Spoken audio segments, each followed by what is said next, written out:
나는 할 수 없다고 계속 부인하고 그렇지만은 하나님은 계속하여 부르시고 말씀하신다.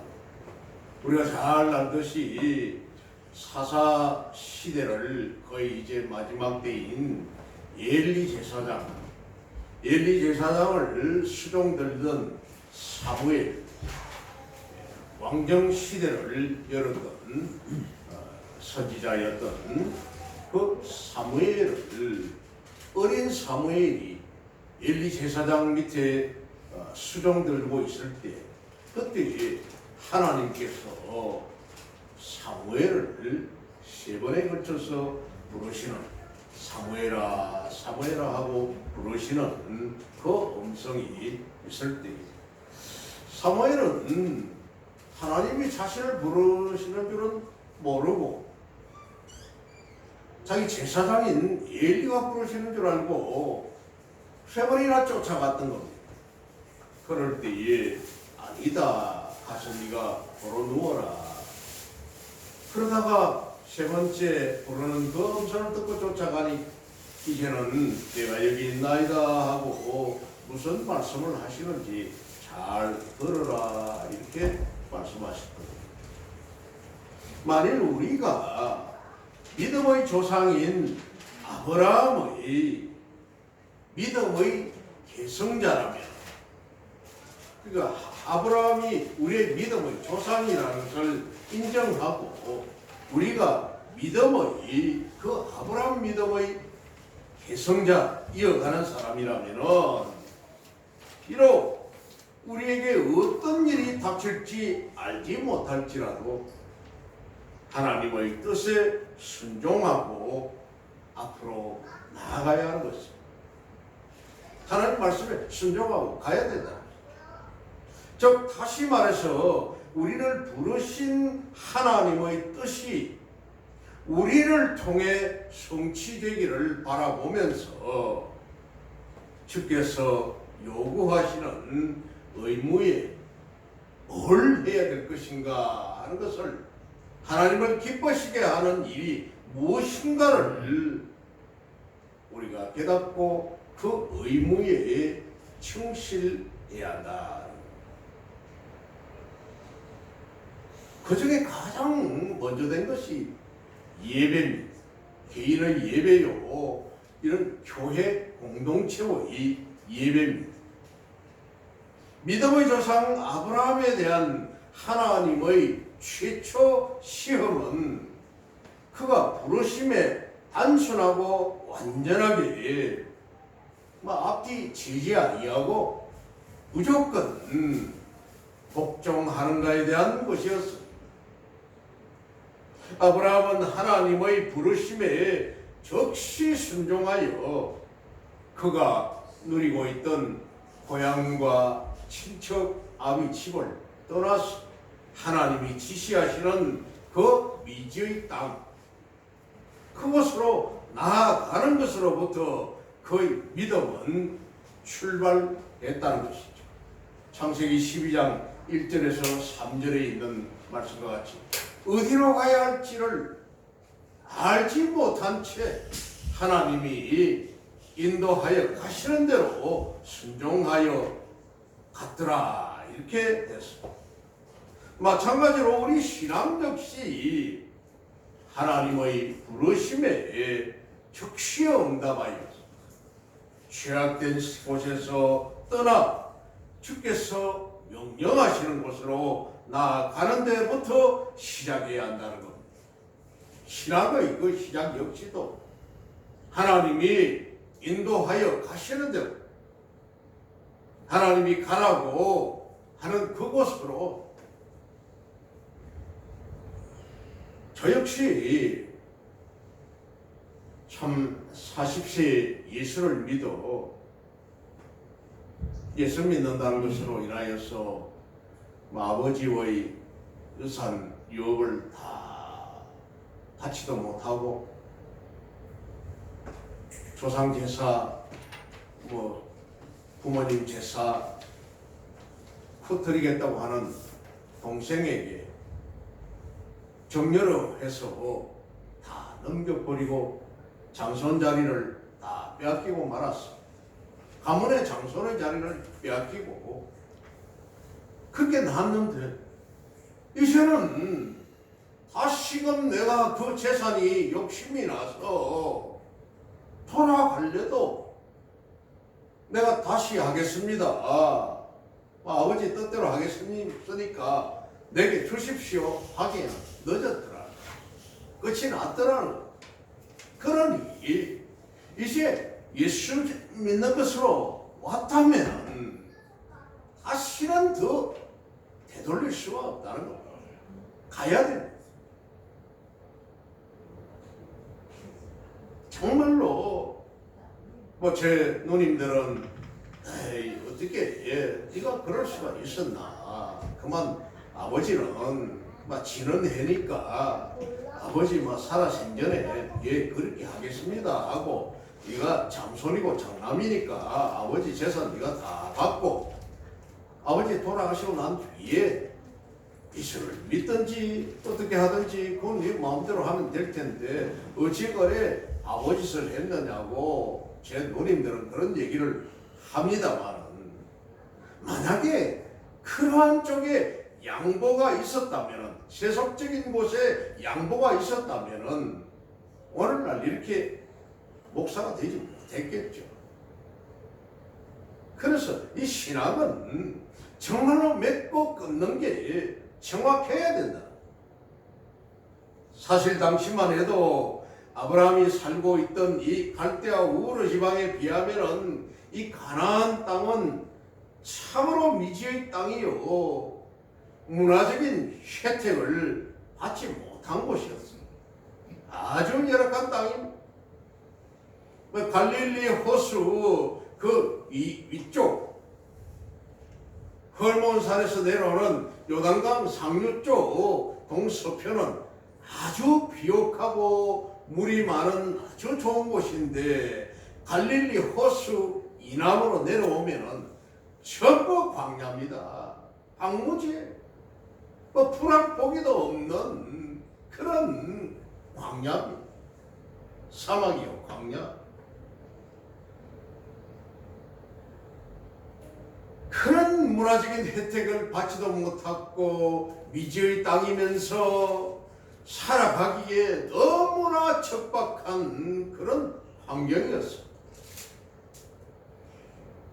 그가 현재 누리고 있는 안락한 삶을 버리고 그저 하나님의 말씀에 자신의 전 운명을 건다는 것은 정말 모험 중에 모험이었으며 더욱이 그가 고향과 친척을 떠난 지 오랜 시간이 지났음에도 하나님의 약속이 구체화되지 못했을 때에 한마디 불평도 없이 마치 나그네가 이국 땅에서 시민권도 없이 사는 것처럼 그렇게 방랑의 삶을 살아갔던 것입니다. 정녕 하나님이 약속하신 땅에서조차 나그네로 살았던 까닭은 무엇이었겠습니까? 하나님이 그 가나안 땅을 주겠다고 약속을 하셨으면 어떻게 잘 먹고 잘 살도록 복되도록 해 주셔야 되는데 그렇지 않고도 그 나그네의 삶을 살도록 한 그 까닭이 무엇이었는가 하는 겁니다. 우리 신앙생활을 하는 우리 신앙인에게도 아주 큰 이런 교훈이 되는 말씀일 수가 있습니다. 그것은 곧 아브라함이 오직 그 내면에 있던 믿음으로서 그 안에 있는 깊은 믿음으로서 하나님이 영원히 다스리는 한 나라, 즉 하늘 가나안인 천국을 확실히 목도하고 있었기 때문이라는 겁니다. 저 하늘 가나안을 바라보았기 때문에 10절을 봅니다. 이는 그가 하나님이 계획하시고 지으실 터가 있는 성을 바랐습니다. 하나님이 경영하시고 이루어 오신 그 곳이 있기 때문에, 그것을 바라보았기 때문에 그런 환경도 마다하지 아니하고 순종하여 갔다. 이처럼 이 땅의 척박한 현실에 결코 굴하지 아니하고 모든 어려움을 이겨내고 끝내는 그 나라의 영광에 동참할 수 있는 것입니다. 아멘. 그 나라를 소망하면서 순종하며 나아가면은 그 나라의 영광에 들어갈 수 있는 것이죠. 아브라함은 믿음으로 말미암아 이삭을 얻었다 했습니다. 11절에서 12절 말씀에 믿음으로 사라 자신도 나이가 많아 단산하였지만은 잉태할 수 있는 힘을 얻었으니 이런 약속하신 일을 미쁘신 줄 알았습니다. 사라도 이제는 자기가 모든 이제 출산을 할 수 있는 능력을 다 잃었지만은, 그러나 그 약속하신 하나님의 말씀이 미쁘시다, 진실하다, 신실하다, 믿을만하다 하는 것이 바로 미쁘시다. 하나님의 말씀이니까 믿을만하다. 이러므로 죽은 자와 같은 한 사람으로 말미암아 죽은 자, 이제 모든 잉태할 수 있는 능력을 다 잃어버렸던 노인이 죽은 자와 같은 한 사람으로 말미암아 하늘의 흐단 별과 또 해변의 무수한 모래와 같이 많은 후손이 생육하였느니라. 하나님의 구원 언약은 이를 분명히 믿고 또 이 언약이 성취되기를 간절히 사모하는 자들에게는 반드시 이루어진다는 사실입니다. 아멘. 아멘. 창세기 15장 4절과 10절 말씀에는, 창세기 15장 4절과 10절에 여호와의 말씀이 그에게 임하여 이르시되 그 사람이 내 상속자가 아니라 이스마엘 그 사람 내 상속자가 아니다. 내 몸에서 날 자가 내 상속자가 되리라. 이렇게 말씀합니다. 너의 적자가 바로 너가 낳은 자가 내 상속자가 될 것이다. 10절에는 아브라함이 그 모든 것을 가져다가 그 중간을 쪼개고 그 쪼갠 것을 마주 대하여 놓고 그 새는 쪼개지 아니하였으며, 이제는 하나님이 만약에 내가 너와 한 이 약속을 언약을 지키지 않으면 내가 이 짐승이 배를 갈라 쪼개진 것 같이 내가 그렇게 하겠다고 하면서 타는 횃불로 언약을 다시금 확정을 시켜주시는 겁니다.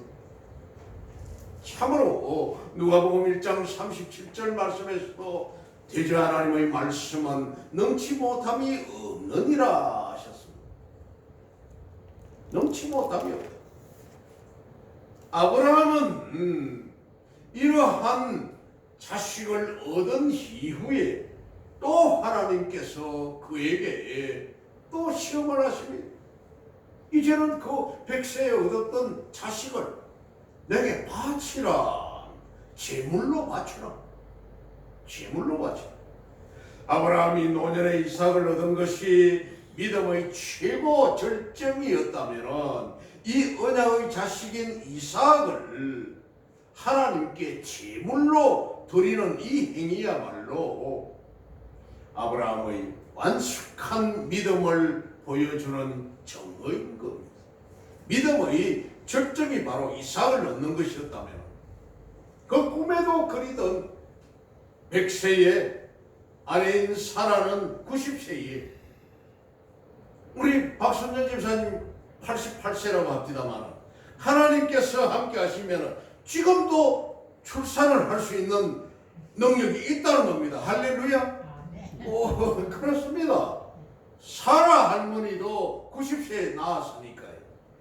노아 할아버지도 노아 아니라 아브라함 할아버지도 100세에 자식을 낳았으니까요. 하나님 그 넘치 못함이 없다는 겁니다. 놀라운 일이죠. 얼마 전에 제가 큰 누님하고 통화를 하면서 과거에 이런 일이 있었다는 얘기를 들었는데 할머니하고 손녀하고 할머니하고 며느리하고 그러니까 시어머니하고 며느리하고죠. 예. 제 어머니니까 또 이제 제 할머니가 오히려 아이를 늦게 낳았어요. 막내를 늦게 낳았어. 그러니까 뱃속에 있는 고모가 있었다는 겁니다.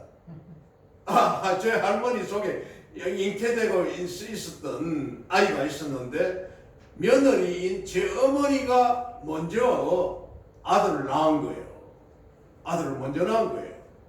그래가지고는 물론 그 아들은 이제 제 형님이 됩니다만은 돌아가셨는데 일찍이 한 4살까지 이래 살다가 돌아가셨다는데 그래가지고는 제 큰 누님이 이제 살아있고 할머니 이제 그 뱃속에 있는 고모가 이제 뒤에 나가지고 막 돌아가셨어요. 어려서 죽어버렸어. 그러다 보니까 그 할머니가 그 제일 이제 맞이 손녀를 그렇게 핍박을 하더랍니다. 그렇게 핍박을 하더라고요. 그런 얘기를 합니다만, 그럼요. 옛날에는 뭐 시어머니하고 며느리하고 같이 이렇게 아이를 낳는 이런 경우도 많이 있을 것 같아요. 일찍이 이제 결혼을 하고 이러니까. 예. 오늘 이 본서 기자는 17절에서 아브라함은 시험을 받을 때에 믿음으로 이삭을 드렸으니 이렇게 말을 합니다. 믿음으로 하나님께서 시험을 하실 때에 믿음으로 아브라함은 이삭을 드렸다. 여기서 시험을 받을 때에라는 이 말은 헬라어로 피라조메노스라고 이렇게 합니다만 이 말이 현재 진행하는 이런 형태의 말씀입니다. 즉 시험을 받는 즉시 바로 시험을 받을 때 바로 이를 실행에 옮겼다는 말입니다. 즉 아브라함이 하나님의 명을 네 아들 독자 아들 100세 얻었지만 그거 내한테 바쳐라.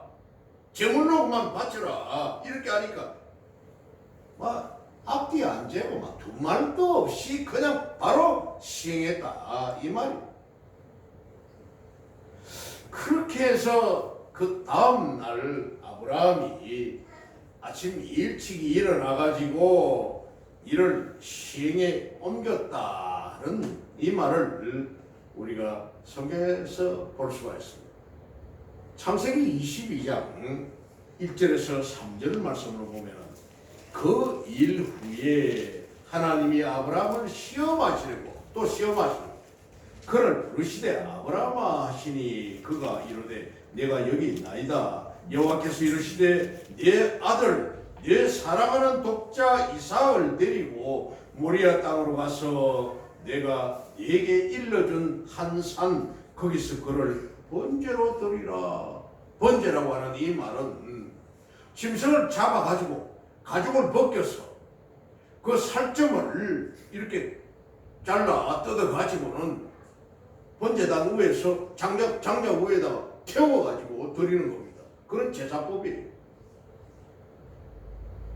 피를 받아가지고 뿌리고 아브라함이 아침에 일찍 일어나 나귀 안장을 지우고 두 종과 그의 아들 이삭을 데리고 번제 쓸 나무를 쪼개어 가지고 떠나 하나님이 자기에게 일러주신 곳으로 가더니 사흘길로 갔다. 막 두말 없이 막 시험하니까 이 독자 아들 이삭을 저 모리아산에 와서, 모리아산 오늘도 역시 예루살렘입니다. 예루살렘 그 성전산이 있던 그곳이었습니다만은 거기 와서 내게 그냥 그 아들 죽여가지고 살점 각을 떠서 장작 불에다 태워가지고 내한테 제물로 바쳐라 이 말입니다. 막 두 말을 안 했다는 거예요. 드렸다 이 말은 헬라어로 프로세페렌이라고 이렇게 합니다만 이것은 바로 완료 시제의 뜻입니다. 완료 바로 했다 시행해버렸다.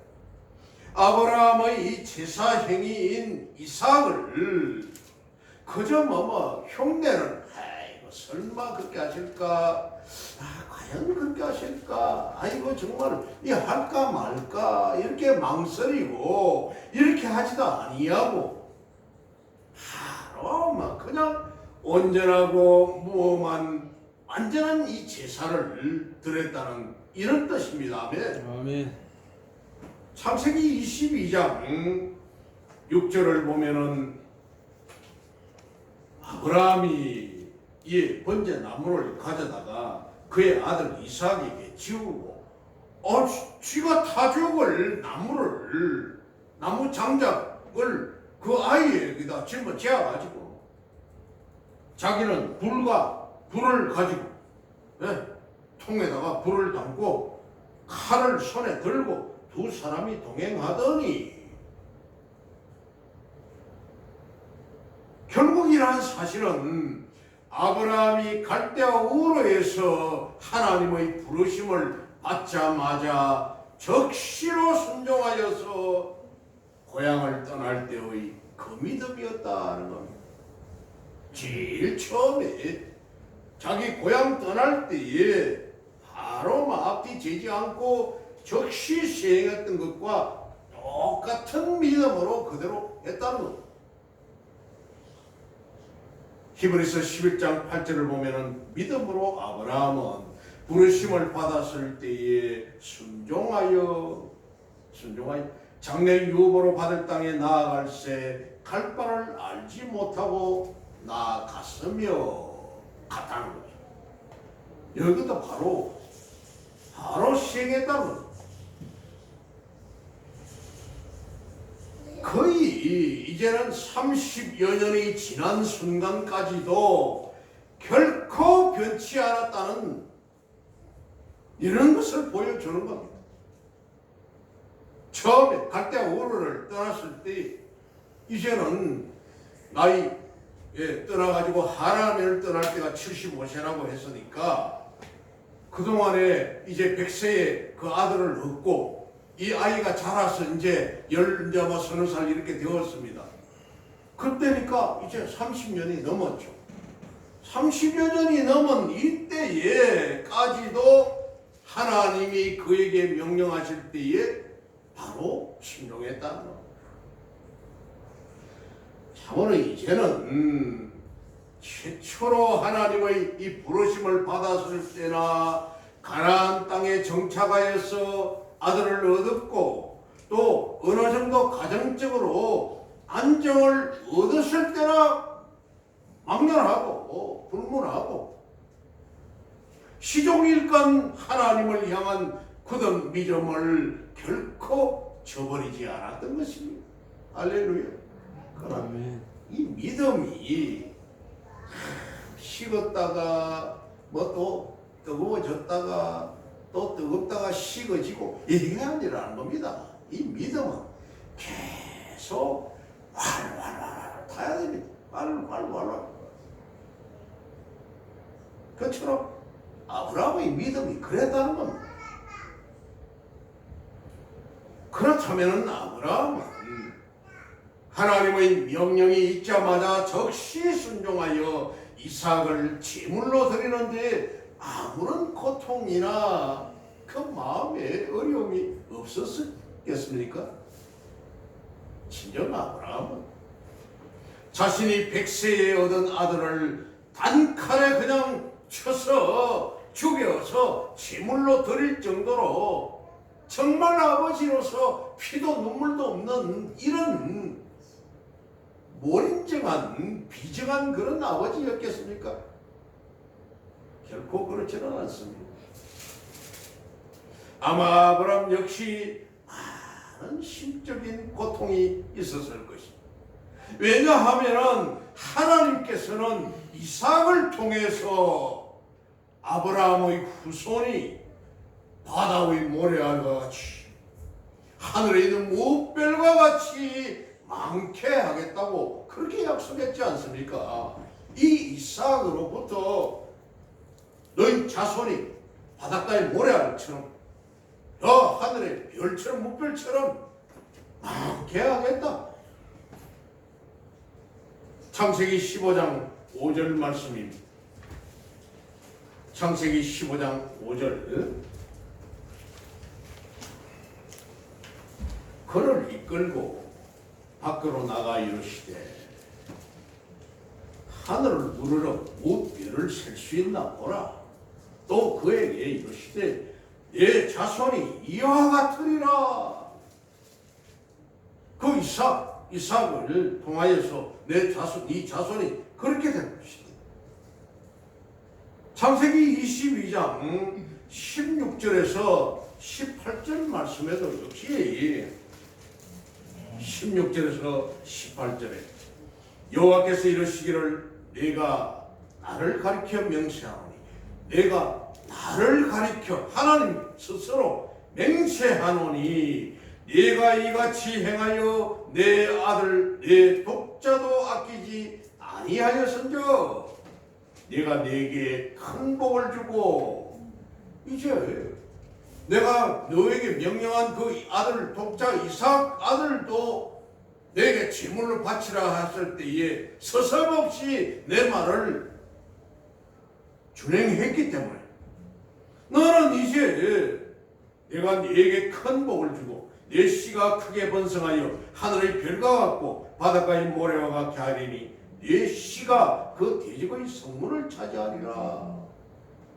이제 성문을 차지한다 하면은 어떤 세상을 다스리는 이런 왕권을 너에게 주겠다고 이렇게 약속을 하는 겁니다. 하나님께서. 또 내 씨로 말미암아 천하 만민이 복을 받으리니 이는 네가 나의 말을 준행하였음이니라 하셨다 하니라. 이 아브라함이 그의 종들에게로 돌아가서 함께 떠나 브엘세바에 이르러 거기 거주하였더라.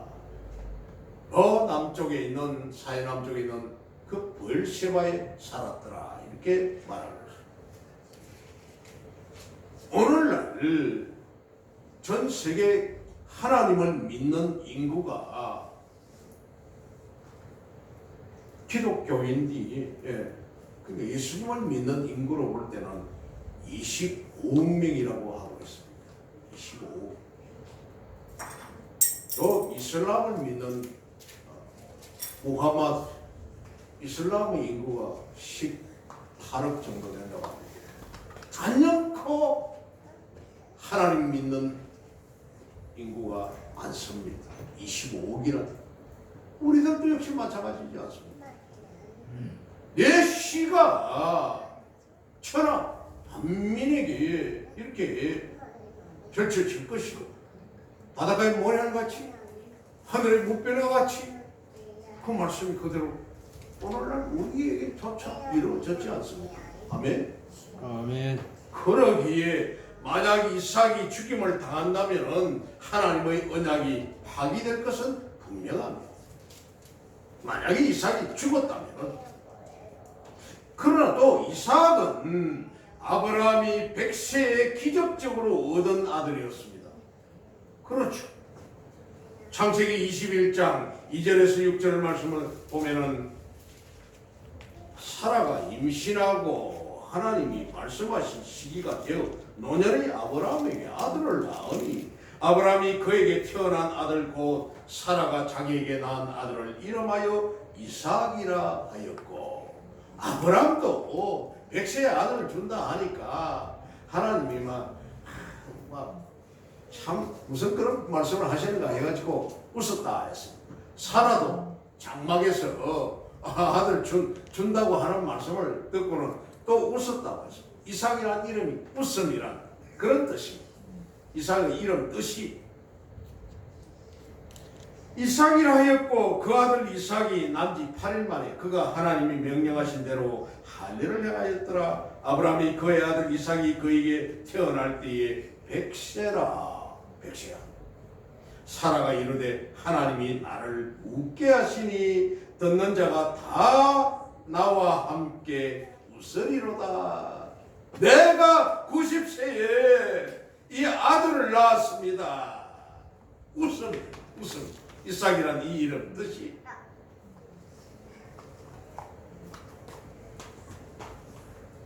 따라서 이삭이 죽임을 당한다면 아브라함에게는 큰 실망과 충격을 줄 것임은 사실입니다. 그리고 이삭을 다른 방법도 아닌 인신제사라고 하는 잔인한 방법으로 하나님 앞에 드린다는 것은 아브라함으로서는 아마 도저히 인내하기 힘든 부분이었습니다. 이해할 수 없는 부분이었죠. 아무튼 하나님의 명을 받은 아브라함은 이런저런 생각으로 번민했을 것이지만 밤새도록 아마 번민했을 겁니다. 이렇게 저 하나님의 말씀을 내가 들어야 되나 시행해야 되나 말아야 되나 아니면 어디 막 가서 숨어버릴까 막 도망가 버릴까 하나님 막 안 베이는 대로 좀 저 지하로 막 동굴 속에 들어가든지 온갖 상상을 다 했을 것입니다. 그것도 잠시뿐이었습니다. 이 모든 잡념을 단번에 떨쳐버리고 즉시 하나님의 명을 시행에 옮겨버렸다는 겁니다. 창세기 22장 1절에서 14절에 있는 내용이었죠. 그 모리아 산으로 아들에게는 장작을 치르고 자기는 불과 칼을 들고 우리 3일 길로 갔습니다. 그래하고는 가가지고 22장 7절을 보면 이삭이 그 아버지 아브라함에게 말하여 이르되 내 아버지여 하니 그가 이르되 내 아들아 내가 여기 있노라. 이삭이 이르되 불과 나무는 있거니와 번제할 어린 양은 어디 있나이까. 아들이 묻습니다. 그동안에 번제하는 걸 아버지가 제물 바치는 걸 보았거든요. 자신들의 짐승 잡아가지고 하나님 앞에 제물 바치는 걸 봤기 때문에 아버지가 불도 가지고 계시고 칼도 가지고 있고 또 번제로 태울 장작 나무도 내가 짊어지고 있는데 그 제물이 없지 않습니까? 어린 양이 없지 않습니까? 물어보니 아브라함이 이르되 내 아들아 번제한 어린 양은 하나님이 자기를 위하여 친히 준비하시리라 하고 두 사람이 함께 갔어. 또 가더니 모리아 산 꼭대기 가서는 하나님이 그에게 일러주신 곳에 이른지라. 이에 아브라함이 그곳에 제단을 쌓고 돌을 주어다가 이제는 돌을 또 벌려놓습니다. 꼭 무슨 그 솥단지 걸 수 있는 것처럼 그렇게 걸어놔 놓고는 아들 등에 짊어진 장작을 내려서 장작을 이렇게 이제 막 차게차게 이제 재놓고는 거기다 버려놓고 그의 아들을 이삭을 결박하여 제단 나무 위에 놓고 줄러가지고 막 아들을 막 꽁꽁 묶어버려. 꽁꽁 묶어가지고는 장작 이 펼쳐놓은 그 위에다가 아들을 막 묶고 앉혀놔 놓고 칼을 가지고 그 아들을 막 내리치려고 합니다. 하니까 그때 여호와의 사자가 하늘에서부터 그를 불러 이르시되 아브라함아 아브라함아니라. 아브라함이 이르되 내가 여기 있나. 그 아들에게 손대지 말라. 실컷 3살 전에는 그 아들 내게 바치라고 해놓고는 이제는 그 아들을 손대지 마라. 그러면서 내가 내 아들 내 독자까지도 내게 아끼지 아니하였으니 내가 이제야 네가 하나님을 경외하는 줄 아노라. 참 이제 네가 진심을 내가 알겠다. 이제는 또 시험을 통과합니다. 갈대아 우르에서 떠나는가 안 떠나는가 시험한 거 또 통과를 했죠. 그동안에 또 짐 싸가지고 저 하란 땅으로 해서 세겜으로 이렇게 이주해 나가는 하나님 인도하시는 대로 순종하는지 안 하는지를 다 보았고 그 아들 주나 안 주나 어떻게 하는가 또 다 시험해봤고 이제는 백세에 얻은 아들까지도 내게 제물로 바치라 하는 것도 그가 듣는지 안 듣는지 시행을 하는지 안 하는지 봤다. 자 이제 됐다. 하나님께서 이제야 내가 하나님을 경외하는 줄 아노라. 아브라함이 눈을 들어 살펴본즉 한 순양이 뒤에 있는데 순놈 양이 그 뒤에 있는데 뿔이 숯불에 걸려 있는지라. 그 숯불에 그 순양이 한 마리 이거만 숯불에 걸려가지고 꼼짝달싹 못하고 걸려 있는 겁니다. 아브라함이 가서 순양을 가져다가 아들을 대신하여 번제로 드렸더라. 아브라함이 그 땅 이름을 여호와 이레라 하였더라. 여호와께서 예비하셨다, 준비해 두셨다 하는 이름이 바로 여호와 이레입니다. 여호와 이레 채우시네, 여호와 이레 돌보시네, 나를 하는 찬양이 있습니다만 여호와 하나님께서 다 예비해 두셨다는 겁니다. 우리가 이 땅을 살아가면서 뭘 먹을까, 뭘 입을까, 뭘 마실까 걱정하지만 하나님께 온전히 쓰임받는, 하나님께 순종하는 삶을 살아간다면 여호와께서 다 이래로 예비해 두셨더라, 준비해 두셨더라. 걱정 말아라. 뭘 먹을까, 뭘 마실까, 뭘 입을까 그거 걱정하지 마라. 그렇다면 아브라함은 어찌하여 자신의 독생자를 하나님께 제물로 드릴 수 있는 믿음을 가질 수 있었습니까? 이 믿음은 무슨 근거로 생겨났겠습니까? 오늘 기자는 19절에 그가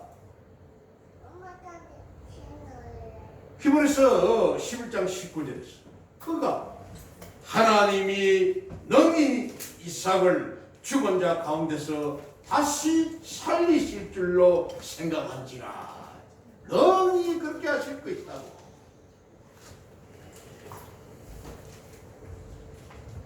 설령 만약에 모리아 산에서 칼로서 그 아들 쳐 죽여버려도 살리실 것이라는 그런 믿음, 아브라함의 부활 신앙입니다. 능치 못하시는 하나님이 뭘 못하실 게 죽여도 살리실 것이라는 그런 믿음을 가졌다면, 그래요. 우리 죽는 거 겁낼 거 하나도 없습니다. 살아도 천국이요 죽어도 천국이니 하나님이 무엇을 못하실 것인가? 우리 죽어도 천국이, 오늘 죽어도 천국입니다. 아멘. 아멘. 실제 아브라함은 이삭의 출생이 하나님의 초자연적이요 또 기적임을 확신했으며 또 죽은 자를 방불케 할 정도로 생식의 능력을 상실한 자신과 그 안에 사라의 몸에서 이삭이 태어난 이 믿음의 체험, 그 체험을 통해서 하나님이 능히 생명을 불어넣어 살리는 능력이 있다는 부활신앙을 갖게 되었다는 겁니다. 할렐루야. 아멘. 아멘. 다른 만약에 그 아들 이삭을 죽여도 살리실 것이라는 그런 확신을 가지고 있었다는 겁니다. 그러기에 아브라함은 독자 이삭을 제물로 드리라는 하나님의 명령 앞에서도 서슴지 않고 겸손히 이를 실행해 오겠던 것입니다. 서슴지 않고 했다. 이처럼 하나님은 죽은 자도 능히 살리시는 전지전능하신 분이라는 사실을 믿는 이 부활신앙을 가진 자는 어떤 역경 속에서도 결코 두려움과 의심 없이 하나님이 맡겨주신 사명을 충실히 감당하게 되는 것입니다. 이 세상에 썩어질 그 물질, 썩어질 그 생명, 이 육신 가지고 썩어질 자존심이요, 썩어질 아무짝에 쓸 수 없는 세상적인 그 썩어질 거 가지고 거기에 집착해 가지고 악을 팍팍 쓰면서 살아가는 그 겁니다.